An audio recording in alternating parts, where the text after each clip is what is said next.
So over 90% of our kids are successful with just tier one supports in our buildings, which is huge. And, when we Yeah. have an input like that, then it's much easier to manage kids in the tier two or tier three level because it's a much more manageable number.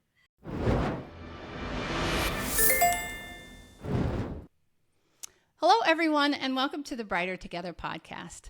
My special guests today are Joya Mitchell and Erica Bauer. Joya is the Director of Student Services, and Erica is a school counselor and the PBIS administrator. And they are at Greene County School District, and that's in Union Township, Ohio. Joya and Erica, welcome to the show. Thank you. Thank you. So, I'm going to start with Erica. Erica, what is PBIS so our listeners know?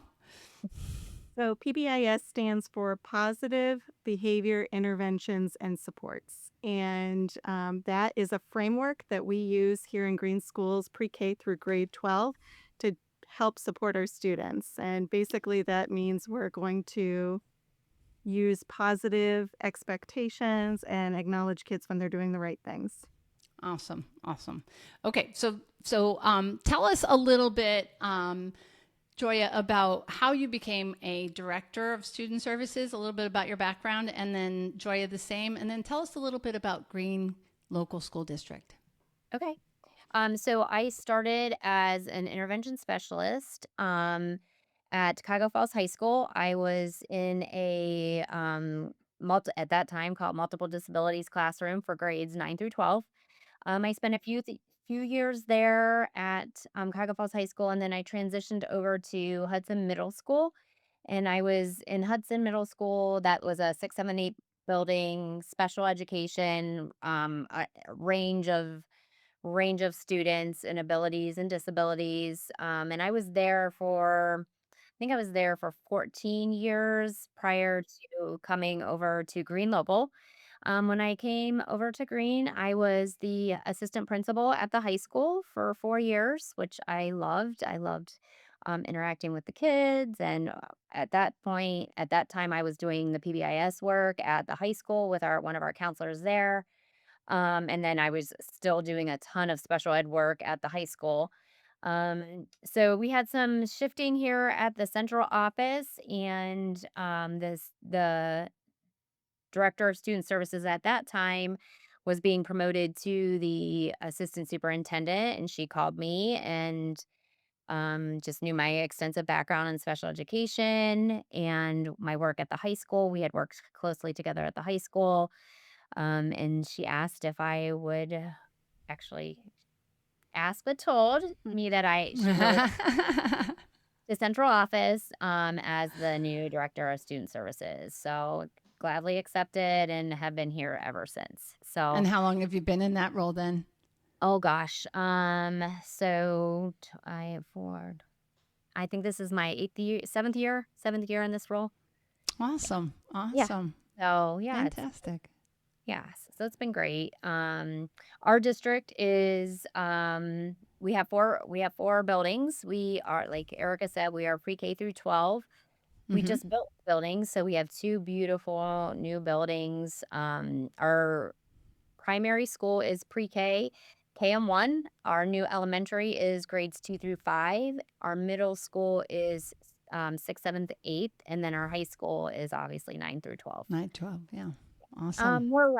I think we're around close to 4,000 students. So not small, not small, It's small, not no. huge, but not small. That's Yep. good. Awesome. Yeah. Awesome. Erica, how about you? Tell us a little bit about your background. So I was a second grade teacher for 3 years at the beginning of my career, and I loved being a teacher. I have been a school counselor for about 20 years, and I have worked primarily in the younger grade levels. So right now I'm in the pre-K K1 building. I've worked up to fourth grade. In my school counseling experience. With the PBIS, I've been able to work across the entire district, and it's been really cool to just see how similar and different those age levels can be. So it's been a really wonderful experience. Awesome. So, how do you guys collaborate? I mean, we're here together, so I want to understand the reason that we wanted to interview you both together because it's really important, to discuss that, and then let's dive in a little bit. Sure. I'll start. And Eric and I do a really good job of kind of um, going back and forth. But Sure, so when I was approached with doing this podcast, I met with I sorry I Christy. don't yes. That's okay. So we were kind of talking about all the same things we initially started talking about, but then it we started talking about a lot of the work that we're doing in this district right now, which is surrounded by PBIS, our positive behavior interventions and supports, our MTSS model, our students who, our mental health crisis that we have going on with our students who are just needing so much support in that area. So we talked a lot about that. And Erica and I not only work together and have for the last, I don't even know how, forever, I feel like. But we're also and we really work well together, and the PBIS work that we are doing, we're just both so very proud of. We've done podcasts about what we're doing for PBIS. We've gone to the national conference and presented at the national PBIS Love it. conference. We here in our district, I mean, like Erica's known as our like PBIS guru and queen. So we just we work so well together. I just felt it was really important for her and I to do this together, because really around what's going on in our district is because of the work that we're doing in all of those areas. So And it's so important. I don't mean to cut Erica off, but you guys talk about what's going on in your district. It's not just your district; it's right, across the United States. So yeah, it's yeah, really important to get as many people to hear. How are you managing it? What are you doing? Positive mhm, behaviors. How are you getting there? And how can I, as an administrator, or as a counselor somewhere else, or somebody or a special ed teacher, or a teacher that's just dealing with these behaviors all the time, how can we make it better? What can we do? So Erica, please go ahead. So I would say it kind of all started for Joy and I with the PBIS Road. My building, which is an early learning center, was a demonstration site for the state of Ohio in Ah, PBIS, which meant okay. we were able to get grant funding and a lot of coaching from our local state support team on PBIS and how to implement with fidelity. And we had a lot of success with that. We had a ton of support, again, from the state, and I had a lot of administrative support from my principal. We were doing good things at our building, and we really saw a good reduction in behavior. And so, then Joya and I started talking about why aren't we doing this across the district? This is easily translated and scaled up to all of our buildings in the district level. So, for me, the reason this is such a huge success is the administrative support we've had. So Joya fully supported and saw the importance of addressing behavior, addressing climate, addressing mental health, and really poured into the opportunities for our staff to learn more about it and for us to build teams at each building and really build our capacity to support the framework. So you started out, how long ago was that? Ooh, 2000. it was probably Was about it 10 years ago. Yeah, 10 years ago? 10 years ago. Mhm. So 2016 maybe, somewhere around there. Pre-pandemic. Yes. yes, yeah, And Pre-pandemic. Okay. we started super slow in our building. We spent an entire year learning about PBIS and planning Mhm. before we Mhm. ever rolled anything out to our staff. And then I tried to take what I learned and what I was coached in and create that same model for our buildings. So we took it slow. We made sure that we were doing things with fidelity. We used data sources like the tiered fidelity inventory to drive our work, and we really tried to make it strategic and carefully planned. one thing I touched on too was how important that was, that slow rollout. In our other buildings, we were doing PBIS at the same time they were, but we weren't doing it to the extent they were in terms of doing it the right way and with fidelity. We all had different expectations. We all had different rules, and we were not streamlined at all. So when I came on board in this role, that was one thing that was really important to Erica and I, is that we really streamlined this across the board. Our school expectations of being safe, being kind, being responsible are now in all of our buildings. I was going to say 5 buildings, but 4 now, in all 4 of our buildings. And it looks obviously a little different at each building because preschooler and high schoolers aren't doing the same thing to being safe and kind and responsible, but we were able to really work with our building teams to come up with those definitions for what those meant. And now our kids pre-K to 12 know what the expectations are. We have families that are supportive of that and use that language at home. It's out in our community. Nice. So that is one thing that we really, really felt strongly on, that wasn't aligned, that we had to do right off the start. So So this is not like MTSS, where a child multi-tiered system of support, where a child is identified and they go into a tier 1 situation or a tier 2, as if they're depending on their needs. This is you're doing this across all students. Is that, help me to understand how you're implementing it? Yes. So we do use a tiered level of support, but what we started with and what we were talking about with our district-wide expectations is really our tier 1 level of PBIS. So yes, we want Okay. all students to access that tier 1 level of support, and we've used that as leverage to build community. So that by having those clear expectations and making it really simple, that really, in our district, that's what PBIS means. Now, clearly, PBIS is a lot more than that, but for our families and kids, they're like, oh, Mhm. yeah, be safe, be kind, be responsible. And that is a great foundation because we have to have those expectations explicitly out there if we want to have any success. What if every student could work with a therapist who brings not just credentials, but years of experience and wisdom to the table? At Lighthouse Therapy, most of our therapists have over 16 years of real world experience. We don't just fill seats. Instead, we find therapists who've seen it all and know how to help. And every new therapist is paired with a mentor to help them guide them every step of the way. Whether through virtual, hybrid, or in person delivery, your students are getting services that's thoughtful, experienced, and genuinely human. Visit lighthouse-therapy.com/brighter together to learn more.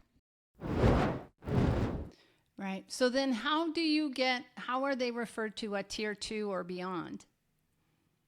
So we have a referral process in each building, and we have tier 2 teams.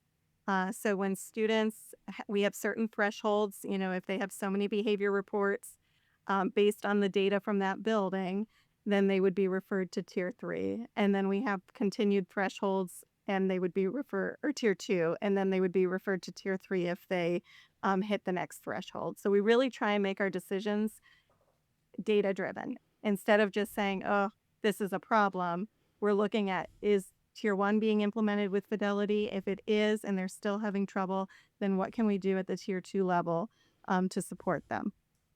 So with your tier 2 students, do you see it being like more of a crisis, a short-term thing that's going on, or is it more of a behavior that may turn into an IEP, or a combination of both? I mean, I think it might be a combination of both, but I don't think it's like we're not in crisis situation yet. I think we're trying to put some extra supports in place. So we're really focusing on those tier 1 supports. We're going to put a couple more things in place to support that kiddo, to make sure we're doing the best that we can to make sure their needs are met. And then we're going to take some data on those things that we put into place, and then if they work, great, we're going to continue on. And if not, then we're going to tweak some things, maybe add another intervention before we move on to tier 3. Really, the goal of tier 2 is to Gotcha. So, prevent tier 3. Yeah. We don't want right, students to right, hit exactly. that tier 3 level. So if we can put a few simple things in place, then we're preventing having a lot of escalated behaviors. Erica, I'd like to go back because I feel like I kind of jumped the gun a little bit. So how foundationally did you guys set this up, and how do you move it forward? And I'm thinking of people that are listening as well, like, oh, I want to do this. So where does it begin? I know you said you did training and you had a grant, but how would you how would you tell somebody, or what advice would you give to somebody about how you set it up? So I think a couple things. We definitely relied on the tiered fidelity inventory. So that is a Okay. evaluation tool and action plan that can be downloaded by anyone free of charge. And that drove our team to answer questions. And as Joya said, we were all kind of doing PBIS a little bit, but we weren't utilizing the tools that they had. And we were trying the best we could, but it was not as good as it could be. So, by using that tool, it really helped us answer a lot of questions. We also had a team. I think it's so important to have a team that includes all the key roles in your building. You definitely need administrative support, you need teacher input, you need to be asking paraprofessionals for their input. You really need a well rounded team to start and starting slow. So, really taking the time in the beginning to outthink any kinks that could happen with your system before you roll it out to staff. We were lucky enough that what we rolled out about 10 years ago is still in place and working well. So, in education, I don't see that happen a lot with anything sticking around for 10 years. So, that's something I'm really proud of. And we've been able to scale it up to all our buildings, which is an awesome accomplishment too. And we started slow with those buildings as well. We started with creating the tier 1 teams at each building. We made sure that those teams were solid, the process was solid before we moved on to establishing tier 2 and tier 3 teams. Gotcha. Okay. Okay. And then, what kinds of, I know you've kind of touched on it a little bit, but what kind of roadblocks or what kind of difficulties, you guys have been clear, you need to start slow. Why? Tell me why I would need this. What am I going to run into that's going to make it hard for me to have this program be successful? Well, I think the biggest roadblock to overcome first is staff buy-in. So, Ah, anything that you implement that's new is extra work, and everybody's very busy. So, we really right. made it a point to not make this so challenging that nobody could do it. We needed staff Mm-hmm. buy-in from the beginning, so that's why it was important to have those teacher voices on our teams, because then they can share out with their fellow colleagues, "Hey, this is why we're doing what we're doing." And so having that staff buy-in is probably the first obstacle. Um, Once you have their buy-in, it's much easier to get student buy-in, which would be the next obstacle in my book, and then Okay. community buy-in. So, we really were thinking about those groups and how can we achieve that? What can we do to support our staff? Teachers have a really hard job. They're with kids all day, and my role is to help make it a little bit easier. So, what can I do for them so that they can implement this well? Right. Very good. Very, very good. So you guys have been doing this for over 10 years. So I know and you're doing the measurements. So what kind of success are you seeing? And like, do you have a comparison to what maybe is happening other places? I don't know about I do want to say we have a lot of local districts that reach out to us all the time that want to know what we're Ah, doing okay. and know our process. Uh-huh. Can't probably 10 districts Mm, maybe yeah. that have reached out and want to know what we're doing, especially when it comes to our community partnerships. So Yeah. we've had a lot of that. I think that will be one. Yeah, so our district, the state of Ohio provided recognition for PBIS, and our district has historically gotten recognized at the district level and at each building level for the work that we're doing, which means we're implementing with fidelity at 80% or higher. So that's Nice. another piece of it. So in that, we had to answer to data points proving that what we're doing is working. And to me, that's the best kind of recognition, to see that the work we're putting in is giving the output that we want. So over 90% of our kids are successful with just tier one supports in our buildings, which is huge. And, when we Yeah. have an input like that, then it's much easier to manage kids in the tier two or tier three level, because it's a much more manageable number. Um, Not For hard sure. data, but just as a school counselor in a building, I've seen a huge improvement in climate, in reduction of behavior reports, and just the general feel of my building. It has improved greatly. The language that teachers are using is common. The kids know what we expect. There's no confusion with that. There's a clear system for when there is a behavior and what's going to happen next. Parents know what's going on, and they have also started to implement what we do in our schools and home. So those are the things that are most important to me. We do a parent survey every year, and I think 98% of our parents last year knew the expectations. They knew our be safe, be kind, be responsible. That in itself is huge, just that they are aware of what we're looking for in our students. Mhm. Yeah. You've changed your And culture. You've changed the culture of your school. You really have. That's amazing.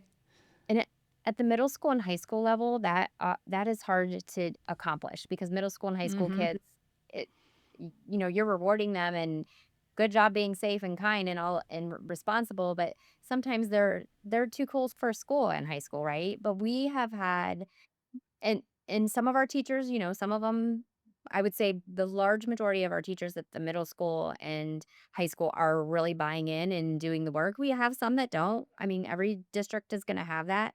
But our kids are also buying in, and they love the rewards. They get some I believe it's at the middle school. The kids are giving ideas, like, we would like to see more candy, we would like to see this in the store, or whatever. So Mm-hmm. they have some input, so then the buy-in is there. So Yeah. so Yeah. You middle want to, school, high if school I can be want to do challenging. this, yeah, if I'm going to do this, I want to get the good stuff, not just some trinket Yeah, that I don't care about, right? exactly. Yeah, Yes, absolutely. gotta do We the good we stuff. all love what we do and we all work, but it's nice to get paid. It really is Yes, nice to get paid. exactly. Right. Yeah, exactly. 100%. So I know people are going to be interested. So tell people where they can go to find out more information about Greene Local, and how they can reach out to you guys if they have questions, because I'm sure there will be. You've had 10 local. I'm sure you're going to have some others. Sure. So our website is greenlocalschools.org. Um, so anybody can find us there. Both of our contact information will be there. Our email addresses are just our first name, last name. So it's mitchelljoya@greenlocalschools.org.